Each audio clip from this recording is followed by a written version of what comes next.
जय माता दी। प्रेम से बोलिए संतोषी माता की जय। आज शुक्रवार के दिन आप सुनिए संतोषी माता की व्रत कथा। एक बुढ़िया थी और उसके 7 बेटे थे। 6 बेटे कमाने वाले थे और एक बेटा निकम्मा था। बुढ़िया माँ 6 पुत्रों की रसोई बनाती, भोजन कराती और पीछे से जो कुछ बचता वे 7वें पुत्र को दे देती। परंतु वह बड़ा भोला भाला था, मन में कुछ विचार नहीं करता था। एक दिन वह अपनी बहू से बोला, देखो मेरी माता का मुझ पर कितना प्रेम है। वे बोली, क्यों नहीं, सबका जूठा बचा हुआ तुमको खिलाती है। वह बोला, ऐसा भी हो सकता है क्या? मैं जब तक आंखों से ना देखूं मैं तब तक मान नहीं सकता। बहू ने हंसकर कहा, देख लोगे तब तो मानोगे। कुछ दिन बाद बड़ा त्योहार आया। घर में 7 प्रकार के भोजन और चूरमा के लड्डू बने। वे जांचने को सर के दर्द का बहाना बनाकर पतला कपड़ा सिर पर ओढ़कर रसोई घर में सो गया और कपड़े में से सब देखता रहा। 6 भाई भोजन करने आए। उसने देखा माँ ने उनके लिए सुंदर सुंदर आसन बिछाए, 7 प्रकार की रसोई परोसी। वे आग्रह करके उन्हें जिमाती रही। वे देखता रहा। 6 भाई भोजन करके उठे। तब माँ ने उनकी जूठी थालियों में से लड्डुओं के टुकड़े को उठाया और एक लड्डू बनाया। जूठ साफ करके बुढ़िया माँ ने पुकारा, उठ बेटा, 6 भाई भोजन कर गए, अब तू ही बेटा बाकी है, उठ, और तू कब खाएगा? वे कहने लगा, माँ मुझे भोजन नहीं करना, मैं परदेश जा रहा हूँ। माता ने कहा, कल जाता हो तो आज ही जा। वह बोला, हाँ हाँ आज ही जा रहा हूँ। यह कहकर वे घर से निकल गया। चलते समय उसे बहू की याद आई। वह गौशाला में कंडे थाप रही थी। वे उससे जाकर बोला कि मेरे पास तो कुछ नहीं है, यह अंगूठी है सो ले लो और अपनी कुछ निशानी मुझे दे दो। वे बोली कि मेरे पास क्या है, यह गोबर भरा हाथ है। यह कहकर उसकी पीठ में गोबर के हाथ की थाप मार दी और वे चल दिया। चलते चलते दूर देश में पहुंचा। वहां पर एक साहूकार की दुकान। वहां जाकर बोला कि भाई मुझे नौकरी पर रख लो। साहूकार को नौकर की जरूरत थी। साहूकार उससे बोला कि तू नौकरी पर रह जा। लड़के ने पूछा कि तनख्वाह क्या रहेगी। साहूकार ने कहा, काम देखकर दाम मिलेंगे। साहूकार की नौकरी मिल गई। वे सवेरे 6 बजे से रात्रि 12 बजे तक नौकरी करने लगा। कुछ दिनों में दुकान का लेन देन, हिसाब किताब, ग्राहकों को माल बेचना, सारा काम करने लगा। साहूकार के 7-8 नौकर थे। वे सब चक्कर खाने लगे कि यह नया नौकर बहुत ही होशियार बन गया है। सेठ ने भी काम देखा और 3 महीने के अंदर ही उसे मुनाफे का साझेदार बना लिया। 12 वर्ष में वह नामी सेठ बन गया और मालिक सारा कारोबार उस पर छोड़कर बाहर चला गया। अब बहू पर क्या बीती वह सुनो। सास ससुर उसे दुख देने लगे। गृहस्थी का काम करा के उसे लकड़ी लेने जंगल में भेजते। इस बीच घर की रोटियों के आटे से जो भी भूसी निकलती उसकी रोटी बनाकर रख दी जाती और फूटे नारियल की नरेली में पानी। इस तरह दिन बीतते रहे। एक दिन वह लकड़ी लेने जा रही थी कि रास्ते में बहुत सी स्त्रियां संतोषी माता का व्रत करती दिखाई दी। वहां यह खड़ी होकर कहने लगी, बहनों, यह तुम किस देवता का व्रत करती हो और इसको करने से क्या फल होता है? इस व्रत के करने की क्या विधि है?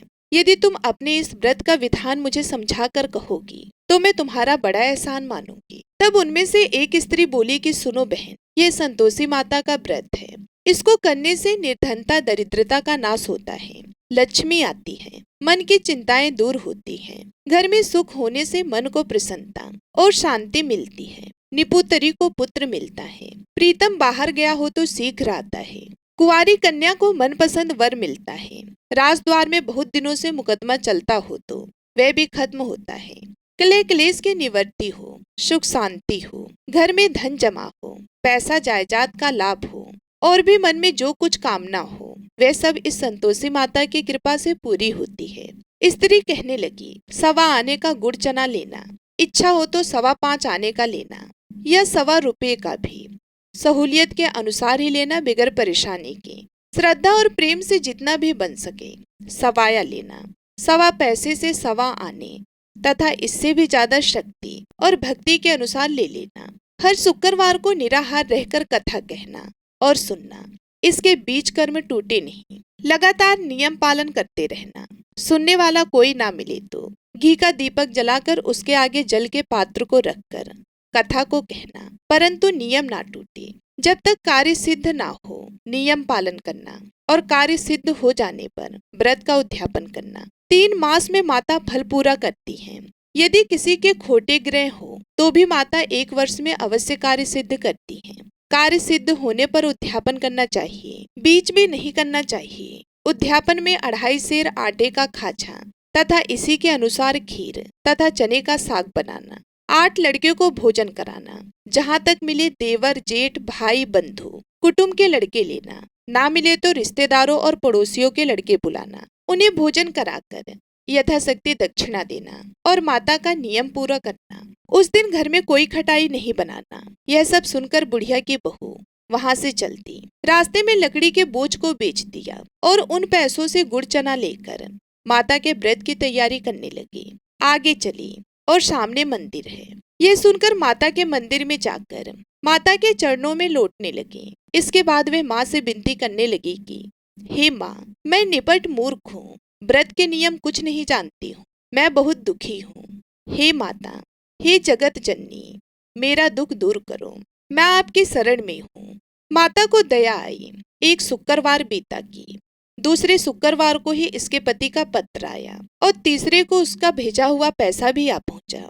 यह देखकर जेठानियां मुंह सिकोड़ने लगी। इतने दिनों में इतना पैसा आया, इसमें क्या बड़ी बात है। लड़के ताने देने लगे कि काकी के पास अब पत्र आने लगे, रुपए आने लगे, अब तो काकी की खातिर बढ़ जाएगी, अब तो काकी बुलाने से भी नहीं बोलेगी। बेचारी सरलता से यह कहती है कि भैया पत्र आएगा, रुपए आएंगे तो हम सबके लिए अच्छा है।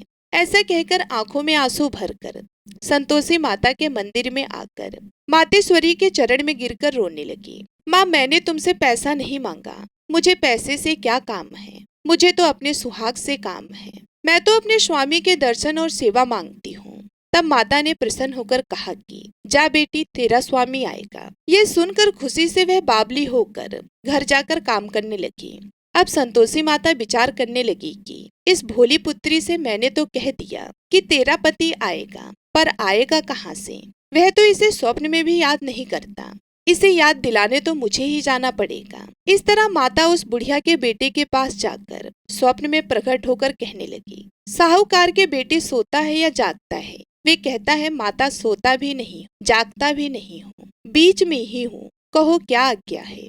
माँ कहने लगी, तेरा घर बार है या नहीं? वह बोला, मेरा सब कुछ है माता, माँ बाप भाई बहन बहू, क्या कमी है? माँ बोली, पुत्र, तेरी घरवाली कष्ट उठा रही है, माँ बाप उसे दुख दे रहे हैं, वह तेरे लिए तरस रही है, तू उसकी सुध ले। वह बोला, हाँ माता, यह तो मुझे मालूम है, पर मैं जाऊं कैसे? परदेश की बात है, लेन देन का कोई हिसाब नहीं, कोई जाने का रास्ता नजर नहीं आता, कैसे चला जाऊं? माँ कहने लगी कि मेरी बात मान, सवेरे नहा धोकर संतोषी माता का नाम लेकर घी का दीपक जलाकर दंडवत कर दुकान पर जा बैठना। देखते देखते तेरा लेन देन चुक जाएगा, जमा माल बिक जाएगा, सांझ होते होते धन का ढेर लग जाएगा। अब तो वे सवेरे बहुत ही जल्दी उठकर मित्र बंधुओं से अपने सपने की बात कहता है। वे सब उसकी बात अनसुनी करके खिल्ली उड़ाने लगे। कहीं सपने भी सच होते हैं? एक बूढ़ा बोला, देख भाई, बात मान, इस तरह साच झूठ कहने के बदले देवता ने जैसा ही कहा है वैसा ही करना, तेरा क्या जाता है? अब बूढ़े की बात मानकर वे नहा धोकर संतोषी माता को दंडवत कर घी का दीपक जलाकर दुकान पर जा बैठता है। थोड़ी देर में वे क्या देखता है कि देने वाले रुपया लाए, लेने वाले हिसाब लाए। कोठे में भरे सामानों के खरीदार नगद में सौदा करने लगे। शाम तक धन का ढेर लग गया। मन में माता का नाम लेकर प्रसन्न होकर घर जाने के वास्ते गहना कपड़ा सामान खरीदने लगा। यहाँ के काम से निपट घर को रवाना हुआ। उधर बहू बेचारी जंगल में लकड़ी लेने जाती है। लौटते वक्त माता जी के मंदिर पर विश्राम करती है। वह तो उसका रोज रुकने का स्थान ही था। दूर धूल उड़ती देखकर वह माता से पूछती है कि हे माता, यह धूल कैसे उड़ रही है? माँ कहती है कि हे पुत्री, तेरा पति आ रहा है, अब तू ऐसा कर, लकड़ियों के 3 बोझ बना ले, एक नदी के किनारे रख, दूसरा मेरे मंदिर पर और तीसरा अपने सिर पर रख। तेरे पति को लकड़ी का गट्ठा देखकर मोह पैदा होगा, वे यहाँ रुकेगा, नाश्ता पानी बनाकर खाकर माँ से मिलने जाएगा। तू लकड़ी का बोझ उठाकर जाना और बीच चौक में गट्ठा लाकर 3 आवाजें जोर से लगाना। लो सासू जी, लकड़ियों का गट्ठा लाई हूँ, भूसी की रोटी दो, नारियल के खोपड़े में पानी दो, आज कौन मेहमान आया है, माँ की यह बात सुनकर वे बहुत अच्छा माताजी कहकर प्रसन्न मन होकर लकड़ियों के 3 गट्ठे ले आई। एक नदी के तट पर एक माता के मंदिर पर रखा। इतने में ही वह मुसाफिर आ पहुंचा। सूखी लकड़ी देखकर उसकी इच्छा हुई कि अब यहीं निवास करे और भोजन बनाकर खा पीकर गांव जाए। इस प्रकार भोजन बनाकर विश्राम लेकर गांव को गया। उसी समय बहू सिर पर लकड़ी का गट्ठा लिए आती है। उसे आंगन में डालकर जोर से 3 आवाज देती है, लो सासू जी लकड़ी का गट्ठा लो, भूसी की रोटी दो, नारियल के खोपड़े में पानी दो, आज कौन आया है। यह सुनकर उनकी सास अपने दिए हुए कष्टों को भुलाने हेतु कहती है, बहू ऐसा क्यों कहती हो, तेरा मालिक ही तो आया है, बैठ मीठा मीठा भात खाकर कपड़े गहने पहन। इतने में आवाज सुनकर उसका स्वामी बाहर आता है और अंगूठी देखकर व्याकुल हो जाता है। माँ से पूछता है कि माँ ये कौन है। माँ कहती है कि बेटा ये तेरी बहू है। आज 12 वर्ष हो गए जब से गया है, तब से सारे गांव में जानवर की तरह भटकती फिरती है, काम काज घर का कुछ करती नहीं, 4 समय आकर खा जाती है। अब तुझे देखकर भूसी की रोटी और नारियल के खोपड़े में पानी मांगती है। वह लज्जित होकर बोला कि ठीक है माँ, मैंने इसे भी देखा और तुम्हें भी। अब मुझे दूसरे घर की चाबी दो, मैं उसमें रहूं। ठीक है बेटा, जैसी तेरी मर्जी। ये कहकर माँ ने चाबी का गुच्छा उसे दे दिया। उसने लेकर दूसरे कमरे को खोलकर सारा सामान जमाया और एक दिन में ही वहां राजा के महल जैसा ठाट बाट बन गया। अब क्या था, वह सुख भोगने लगी। इतने में अगला शुक्रवार आया। उसने अपने पति से कहा, मुझे माता का उद्यापन करना है। उसका पति बोला, बहुत अच्छा कर लो, अपनी खुशी से यह भी कर लो। तुरंत ही वह उद्यापन की तैयारी करने लगी। जेठ के लड़के को भोजन के लिए कहने लगी। उसने मंजूर किया, परंतु पीछे जिठानी अपने बच्चों को सिखाती है, देखो भोजन के समय सब लोग खटाई मांगना, जिससे इसका उद्यापन पूरा ना हो। लड़के खाना खाने आए, खीर पेट भर करके खाई, परंतु बात याद आते ही कहने लगे, हमें कुछ खटाई खाने को दो, खीर खाना हमें भाता नहीं, यह देखकर अरुचि होती है। बहू कहने लगी कि खटाई किसी को नहीं दी जाएगी, यह तो संतोषी माता का प्रसाद है। लड़के उठकर खड़े हुए और बोले, पैसे लाओ। भोली बहू कुछ नहीं जानती थी, सो उन्हें पैसे दे दिए। लड़के उसी समय उठकर इमली लेकर खाने लगे। यह देखकर बहू पर माता ने कोप किया। राजा के दूत उसके पति को पकड़कर ले गए और जेठ जिठानी मनमाने खोटे वचन कहने लगे। लूट लूट कर धन इकट्ठा कर लाया था, सो राजा के दूत उसे पकड़कर ले गए हैं। अब सब मालूम हो जाएगा जब जेल की रोटी खाएगा। बहू से यह वचन सहन नहीं हुआ। रोती रोती माता के मंदिर में गई और बोली कि हे माता, तुमने यह क्या किया, हंसाकर क्यों रुलाती हो। माता बोली, पुत्री तूने उद्यापन करके मेरा व्रत भंग किया, इतनी जल्दी सब बातें भुला दी। वे कहने लगी, माता भूली तो नहीं हूँ, ना कुछ अपराध किया है, मुझे तो लड़कों ने भूल में डाल दिया, मैंने भूल से उन्हें पैसे दे दिए, मुझे क्षमा करो माँ। माँ बोली, ऐसी भी कहीं भूल होती है। वह बोली, माँ मुझे माफ कर दो, मैं फिर तुम्हारा उद्यापन करूंगी। माँ बोली, अब भूल मत करना। वह बोली, अब भूल नहीं होगी माता, अब बताओ वे कैसे आएंगे। माँ बोली, जा पुत्री, तेरा मालिक तुझे रास्ते में ही आता मिलेगा। वह निकली। रास्ते में पति आता मिला तो उसने पूछा, तुम कहाँ गए थे। वे कहने लगा, इतना धन जो कमाया है उसका टैक्स राजा ने मांगा था, वह भरने गया था। वे प्रसन्न होकर बोली, अच्छा हुआ, अब घर चलो। कुछ दिन बाद फिर शुक्रवार आया तो वह बोली, मुझे माता का उद्यापन करना है। पति ने कहा कि कर लो। वे फिर जेठ के लड़कों से भोजन को कहने लगी तो जिठानी ने 1-2 बात सुनाई और लड़के सिखा दिए कि तुम पहले ही खटाई मांग लेना। लड़के कहने लगे कि हमें खीर खाना नहीं भाता, कुछ खटाई खाने को दो। तो बहू बोली, खटाई खाने को नहीं मिलेगी, खाना हो तो खाओ। ये कहकर ब्राह्मण लड़के लाकर भोजन कराने लगी। यथाशक्ति दक्षिणा की जगह एक एक फल उन्हें दिया। इससे संतोषी माता प्रसन्न हुई। माता की कृपा होते ही 9वें मास उसको चंद्रमा के समान सुंदर पुत्र प्राप्त हुआ। वे पुत्र को लेकर प्रतिदिन माताजी के मंदिर को जाने लगी। माँ ने सोचा कि यह रोज आती है, आज क्यों ना मैं ही इसके घर चलूं, इसका आसरा देखूं तो सही। यह विचार कर माता ने भयानक रूप बनाया। गुड़ और चने से सना मुख, ऊपर से सूंड के समान ओठ, उस पर मक्खियां भिनभिना रही थी। दहलीज में पैर रखते ही उसकी सास चिल्लाई, देखो कोई चुड़ैल डाकनी चली आ रही है, लड़को इसे भगाओ, नहीं तो किसी को खा जाएगी। लड़के डरने लगे, चिल्लाकर खिड़की बंद करने लगे। बहू रोशनदान में से देख रही थी। प्रसन्नता से पगली होकर चिल्लाने लगी कि आज मेरी माता मेरे घर आई हैं। ये कहकर बच्चे को दूध पिलाने से हट जाती है। इतने में सास का क्रोध फूट पड़ा। वे बोली कि इसे देखकर कैसे उतावली हुई जो बच्चे को पटक दिया। इतने में माँ के प्रताप से जहाँ देखूं वहां लड़के ही लड़के नजर आने लगे। बहू बोली, माँ जी, मैं जिनका व्रत करती हूँ यह वह संतोषी माता है।